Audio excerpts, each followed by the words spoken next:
Now, along with Ireland, Portugal managed to wind up its bailout program successfully with some painful austerity. So how did it succeed where Greece did not? To discuss this a little further, Pedro Santos Guerreiro, he's the executive director of the Portuguese newspaper Expresso, joining us very late in the evening in Lisbon. Good to see you, sir. Thank you. Before I get to Portugal, Hi, Phil. Let me first get your reaction on the announcement out of Greece and the approval for this third bailout. Your thoughts? Well, I feel nice to see you again.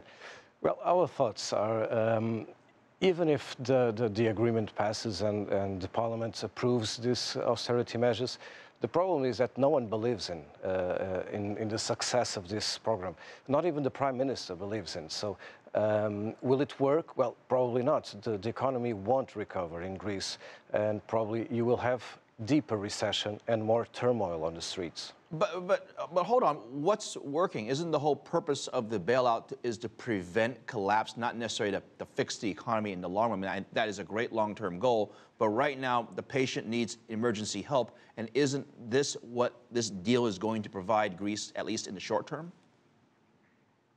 Well, it should be that. I mean, that was the purpose 5 years ago. And bear in mind this, you have 5 years of austerity measures, of harsh austerity measures in Greece, and it hasn't worked so far. And you are facing now debt restructuring in Greece, but the economy has crashed. It has collapsed. I mean, you have no money now on the streets of Athens.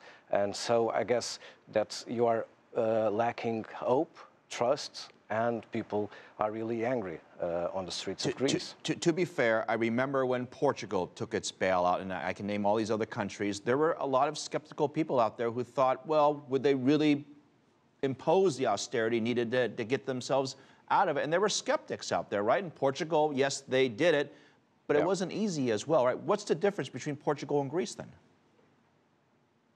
Well, yeah, there was a lot of skepticism here in Portugal, but bear in mind that the Greek situation, the Greek starting point was a lot worse than in Portugal.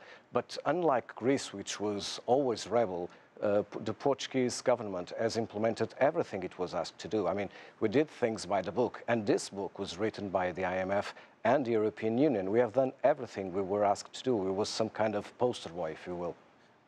A lot of people have said that the reason why Europe has to be tough on Greece is because if they were easy on Greece, that wouldn't be very fair to all the other countries, yours included, that ended up receiving help from basically Europe. Do you agree with that? Well, in Greece, probably you needed some kind of support to boost the economy because it was in such a bad shape.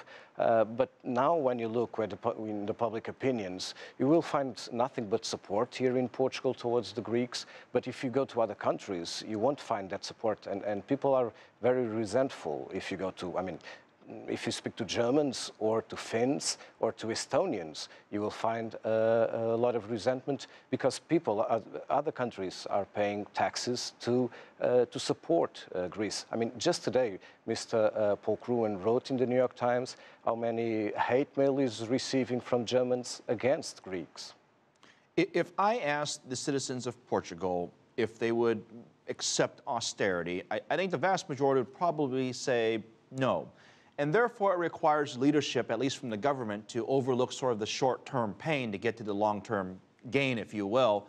How did Portugal convince its people that it was a good thing to go through austerity? I mean, this cannot be easy to get voted through. Well, it wasn't easy, but first we have always had political stability, unlike Greece, and a strong government.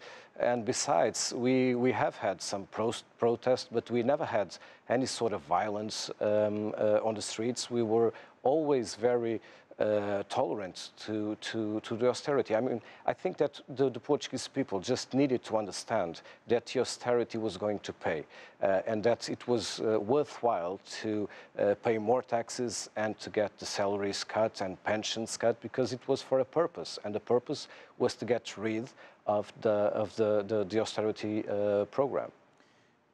You mentioned this earlier at the beginning of our interview, that there is a lack of trust, not just from what you just said, but from the vast majority of Europe. How can Greece get that trust back? Well, I really don't know. Greece is facing a Grexit scenario. It's not a ghost. It really can happen that Greece leaves the Eurozone. If it does so, it will be a disaster for the Greek people. But it will always also be a test to the European Union. Will it bind? I mean, I think the question, Phil, is will the euro prevail? And after this Greek crisis, the game has changed. I want to ask a bit more of a human question, because I know we talk a lot about numbers and the economy, but if I'm sitting in Greece, and if you and I are sitting in Greece having coffee, we're probably going to have a conversation that goes like this. It doesn't matter what we do. Our economy is in a tank, our banks are closed, and whether we have a lot of austerity or no austerity, the future opportunities that exist before us are extremely limited. In other words, what's the point of any of this? Why not just leave the euro altogether and just start over?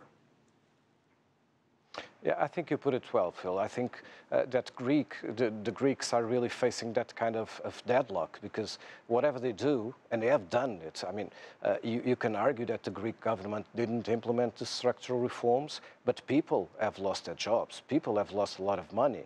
People are facing, like I said, a sort of disaster. There are 5 years now of accumulated austerity, and that means that people are getting desperate. Well, I wouldn't be just desperate. Where's the way out? Yeah. I think we would be angry. We would be angry at those who did have the wealth, who did have the ability. They either left the country and took their money with them, whether it's to Switzerland or the Germany or anywhere else in Europe. And we know that's part of the Eurozone, right? You can move from one place to another, and they take their money with them. They take their jobs with them. They didn't pay their taxes. And you and I are sitting at the coffee shop arguing about what's next for our future.